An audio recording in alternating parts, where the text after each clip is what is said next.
নমস্কার। কবিতা পাঠের সময় এখন।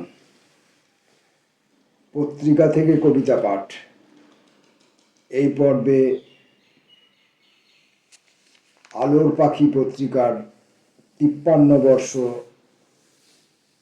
১ নম্বর সংখ্যা, বৈশাখ ১৪৩৩, এপ্রিল ২০২৬। এখান থেকে আমরা কয়েকটি কবিতা পড়ব।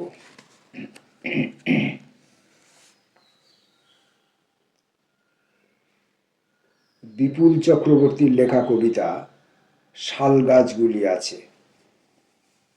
কবিতাটি কালীকৃষ্ণ গুহ শ্রদ্ধাভাজনেষু, এই উৎসর্গ। শাল গাছগুলি আছে, বিপুল চক্রবর্তী। কপটতা আমাদের অবাক করে না মোটে আর। এই অন্ধকার ধরে বেঁধে আনে আরো আরো আরো অন্ধকার। কি কি ছিল, কি কি গেল, কি কি আজ নেই। অন্ধকার ঘরে বসে ভাবি যদি, তার কোনো হয় না মানেই। বরং আর কি আছে বলো? দূর থেকে ভেসে আসে কার কণ্ঠস্বর। শাল গাছগুলি আছে, তুমি বলে উঠেছ মৈত্রেয়ী। শুনতে চাই তো আজও এই। কবিতার নাম সমাধান, কবি অসীম আচার্য। চোখ মেলে যা দেখি, যা দেখি না, চোখ বুজে যা দেখি, চোখ খুললে তা দেখি না। আত্মতন্ময়ে যা দেখি তা সত্য, আলাভোলা যা তাই দেখা হয় না, সে দর্শনহীন।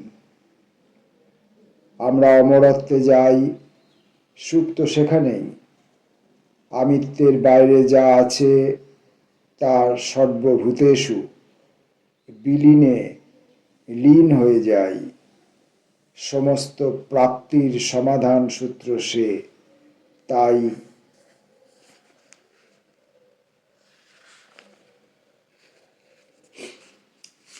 কবির নাম সত্যজিৎ সেন, জ্বর। থার্মোমিটারের প্রান্তে তোমার শুকনো ঠোঁটে জ্বর, অন্য প্রান্তে অসহায় আমার নিরীশ্বর আগুল। আজকাল মধ্যরাতে অসুস্থ চাঁদ শুয়ে পড়ে।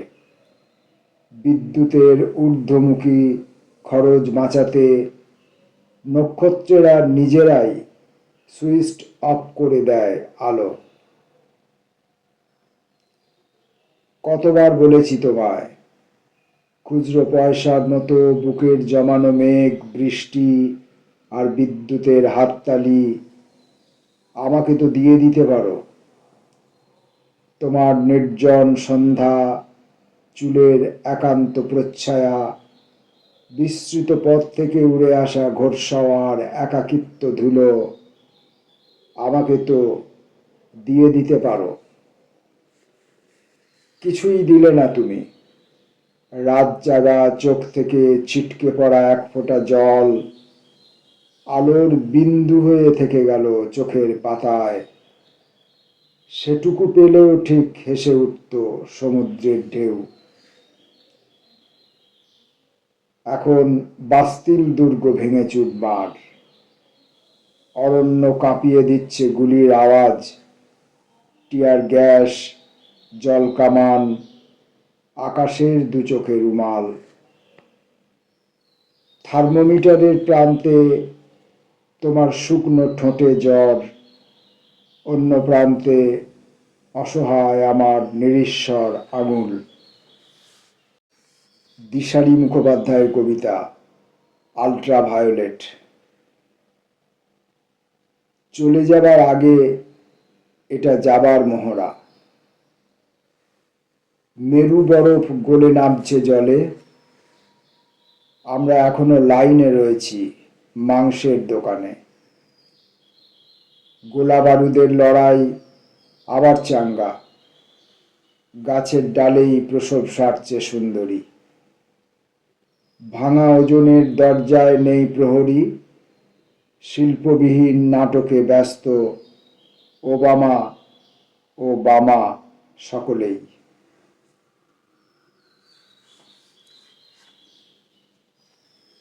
কবির নাম তৈমুর খান। বিশ্বাসের পথ দিয়ে অবিশ্বাস যায়, বিশ্বাসের পথ দিয়ে অবিশ্বাস যায়। বিশ্বাসের মতো ওর চুল ওড়ে, রঙিন ঠোঁটের মধু ঝরে, চিবুকের একটি তিল চিহ্ন হয়ে ঘোরে। দাঁড়িয়ে থাকে বহু বৎসর পর, আবার আবেগ তালি দিলে নতুন পোশাকে আয়নার সামনে দাঁড়ায়, আবার জ্যোৎস্নার হাসি ফুটে ওঠে। দেখতে দেখতে একটা মিথ্যার দেশে আমাদের যুগ, আমাদের ঘর সংসার মহাকল্লোল, ধুলোময় যুদ্ধের ভেতর বাক্যবান ওরে, মর্মের বিষাদে ছবি আঁকা দিন কাটে। কবির নাম অজিত দেবনাথ। সংসার ঘরময় শুধু সংসার, ছড়ানো ছিটানো বাসনকোসন, শিশুর হুটোপাটি, মায়ের চিৎকার, দুঃখ ও দারিদ্র্যের চাপ চাপ নিঃশ্বাস। ঘরের ভিতরে কি করে জুড়ে যায় এতটা জীবন? হিম বাতাসে থুম হয়ে থাকে টুকরো টুকরো স্বপ্ন। কোথায় এদের রেখে যাব? এই ছোট্ট সংসারে পাপ ও পরমাত্মা তর্জনী তুলে বৃষ্টি পড়ে, শিরা উপশিরা ফুলে ওঠে। মনে হয় মেঘের মতো ভেসে যাক মূঢ়তার সংসার, ভেসে যাক নুড়ি পাথরের বুক ঘেঁষে দূরে দৃশ্যের বাইরে।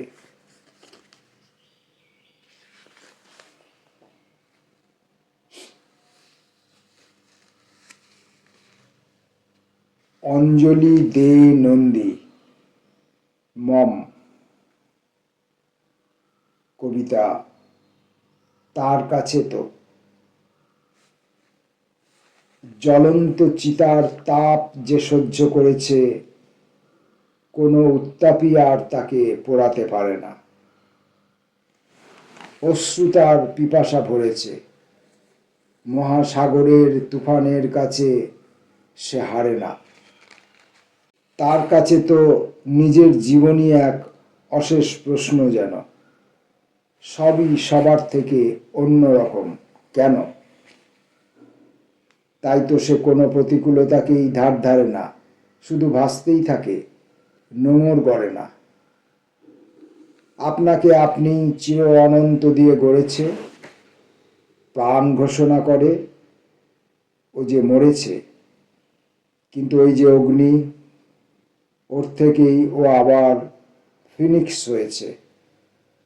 হয়তো এই নবজন্মে ফিরে আসার জন্যই ও এত সয়েছে। দহন, জ্বলন, একাকী, নীরবে, অকাতরে বয়েছে। এই নতুন জন্মের নতুন জীবনে ও তাদেরকেই টেনে ধরেছে, শুধু ওকে যারা চিরতরে কাছের করেছে। নয় কোনো আগুন, নয় উত্তাপ, ও সব থেকে দূরে সরে থেকেছে।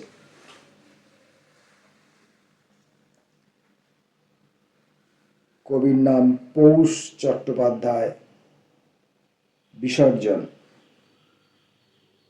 একটা দিন এলো, তোমায় আর মনে পড়ল না রোজ। সব নতুন নিয়মে স্বাভাবিক হয়ে গেল। আমি স্কুল পেরিয়ে কলেজে, মাঝে মধ্যে মনে হতো সত্যই তো কোনো প্রয়োজন পড়ল না তোমাকে। গলি পেরিয়ে বড় রাস্তা পার হওয়ার সময় তোমার হাতটা ধরার দরকার হলো না, শুধু তোমার অস্তিত্বটুকু আমার পদবীতে রয়ে গেল।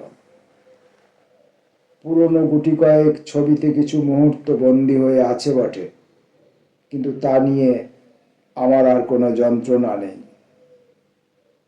কবে যে তোমায় বাদ দিয়ে বাঁচতে শিখে গেলাম তাও উপলব্ধিতে নেই। এতটা স্বাবলম্বী হয়ে ওঠা যায় আমরা জানতেই পারতাম না যদি তোমাকে পাশে পেতাম। তোমার না থাকা আমায় একা একা ঘুমিয়ে পড়তে শিখিয়েছিল। তুমি যেতে যেতে আমার ছোটবেলাটা কেড়ে নিয়ে গেলে কেন বাবা?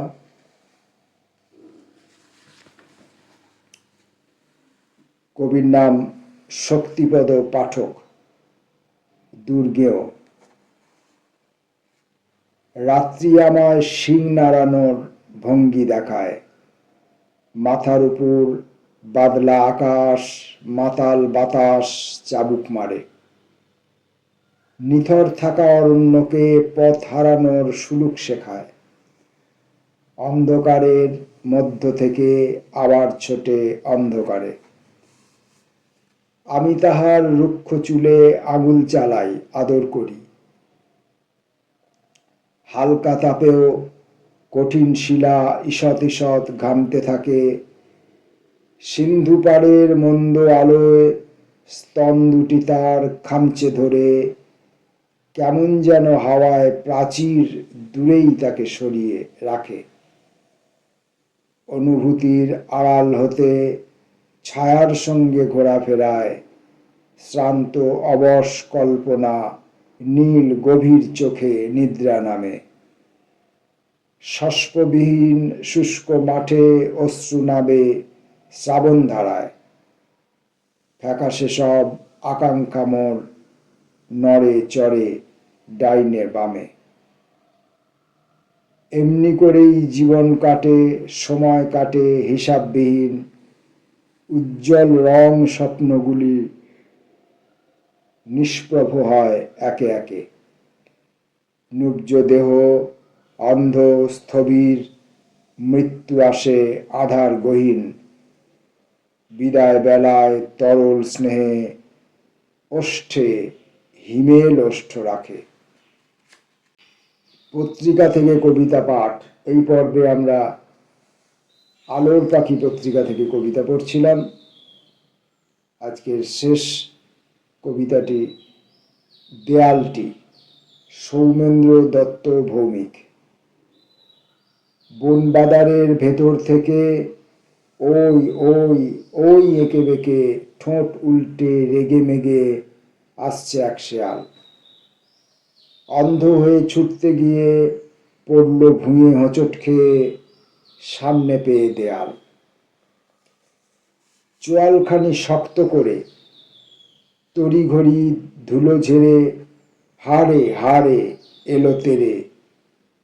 যেই না দেখে কুকুর, ওটার ঘাড়ে বসলো চেপে রাগ কমাতে খেপে খেপে, ঠিক যখন দুকুর। কোনো ক্রমে ছাড়িয়ে নিয়ে ছুটতে গিয়ে হুড়মুড়িয়ে কুকুর বেটা ধাক্কা খেয়ে ভাঙল নিজের পা। সেই দেয়ালের মস্ত গুণে শেয়াল ভায়া বলল টেনে, আরি বাস বাহ। আমরা আলোর পাখি পত্রিকার এপ্রিল 2026 এই সংখ্যাটি থেকে কয়েকটি কবিতা পড়লাম। পত্রিকাটির এই সংখ্যায় আরো অনেক মূল্যবান লেখা আছে যেগুলো ভিডিওতে ধরা সম্ভব নয়। পত্রিকার পরিচয় প্রসঙ্গ এখানে একটি বিশেষ গুরুত্বপূর্ণ বিষয়। কবি চন্দন কুমার ভট্টাচার্য, যার জন্ম হয়েছিল 1955 সালের 12 জুন এবং যিনি আমাদের ছেড়ে চলে গেছেন 2025 সালের 19 নভেম্বর। চন্দন কুমার ভট্টাচার্য এতদ অঞ্চলের একজন প্রিয় মানুষ, একজন প্রিয় লেখক, একজন প্রিয় কবি।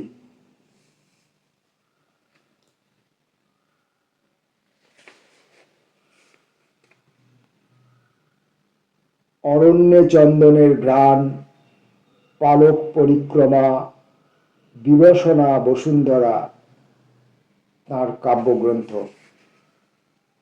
রূপকথার চুপকথা এটি চন্দন কুমার ভট্টাচার্যের লেখা উপন্যাস। এছাড়াও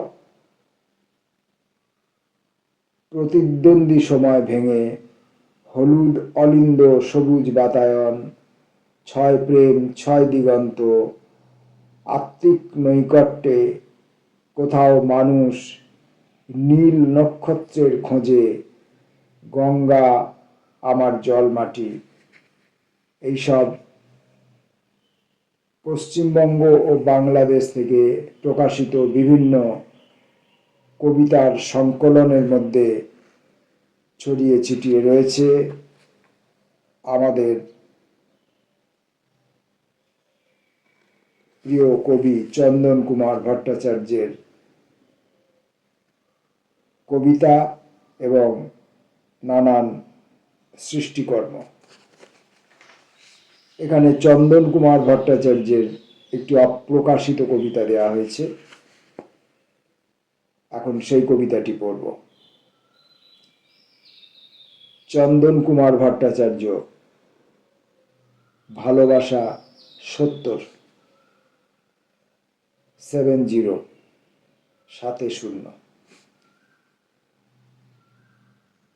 তার মানে বোঝাই যায় এর আগে আরো অন্তত 69টি কবিতা আছেই, এবং 70-এর পরে আর আছে কিনা আমরা জানতে পারছি না। অথবা এমনটা হতে পারে, ভালোবাসা 70 অর্থাৎ 70 বছর বয়সে কবির অনুভূতিতে ভালোবাসা। সম্ভবত এটি সঠিক কারণ হতে পারে এই ভালোবাসা 70-এর। কবিতাটি পড়লে তা বোঝা যাবে। মেয়েটিকে যখন ভালোবাসার কথা বলেছিলাম, ভালোবাসা মানে প্রেমপত্র, মেলা খেলা, পুজোতে সান্নিধ্য, গোপনে আলাপচারি, করস্পর্শ, ঈষৎ চুম্বন, তাতেই নিজেকে মহামহিম সম্রাট মনে হতো। রূপের প্রশংসাতে বর্ণিত হতো যাবতীয় জাগতিক সুন্দরের উপমা, এমনকি স্বর্গও বাদ যেত না। মনের নাগাল পেতে রূপের উপাসনা। মেয়েটি এখন রোগশয্যায়, ধ্বস্ত শরীর যৌবন, শরীরে ভালো লাগা বা ভালোবাসার উপাদান নেই। মেয়েটির মুখে প্রজাপতির মতো এসে বসেছে গোধূলি আলো, ওষ্ঠে তার দিনাবসানের ক্লিষ্ট হাসি।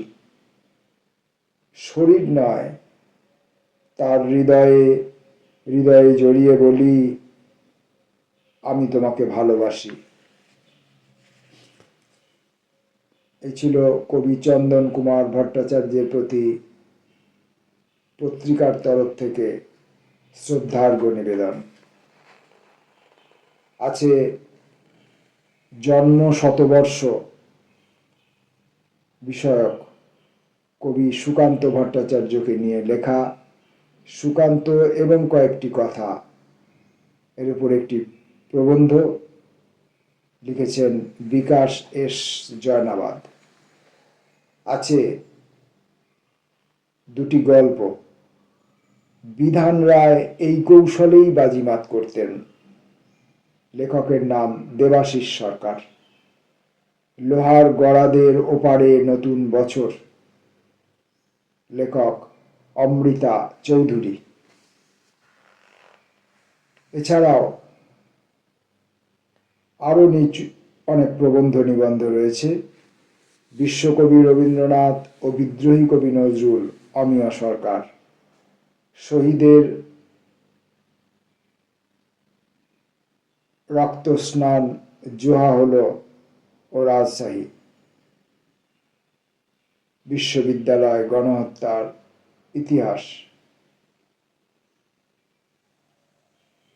শহীদের রক্তস্নান জুহা হল ও রাজশাহী বিশ্ববিদ্যালয়ে গণহত্যার ইতিহাস। সাদিয়া সুলতানা। আকাশবাণীর নানা কথা। ত্রিপুরা বসু। বাংলাদেশে বিশৃঙ্খলা বর্বরতার ইতিহাসে একটি ফুটনোট। জিন্না আহমেদ। বাংলায় বৈজ্ঞানিক পরিভাষার পথিকৃৎ বিদ্যাসাগর। দেবাশিস দাস চৌধুরী। বহুমাত্রায় বসন্ত শিবশঙ্কর পাল। ন্যূনতম মজুরি, রাষ্ট্রের হিসাব ও শ্রমিকের বাস্তব অমিতাভ গুপ্ত। অপরাজেয় শ্রমিক আন্দোলনের দিশা তপন কুমার রায়। আছে সুকুমার বর্ধন ও হেমন্তিকা করের ভ্রমণ বিষয়ক রচনা। আছে পুস্তক পরিচয়, একটি নানান রকমের লেখায় একটি সমৃদ্ধ পত্রিকা। যেহেতু গদ্যগুলি পাঠ ভিডিওর মধ্যে ধরা সম্ভব নয়, যদি সম্ভব হয় আমাদের ইচ্ছা রইল গল্পগুলি অন্তত দুটি গল্প আছে, গল্প দুটি অন্তত দুটি ভিন্ন ভিডিওর মধ্যে ধরার চেষ্টা করব। পত্রিকা থেকে কবিতা পাঠ এবং কবি চন্দন কুমার ভট্টাচার্যকে শ্রদ্ধা জ্ঞাপন। আজ এই পর্যন্ত। নমস্কার।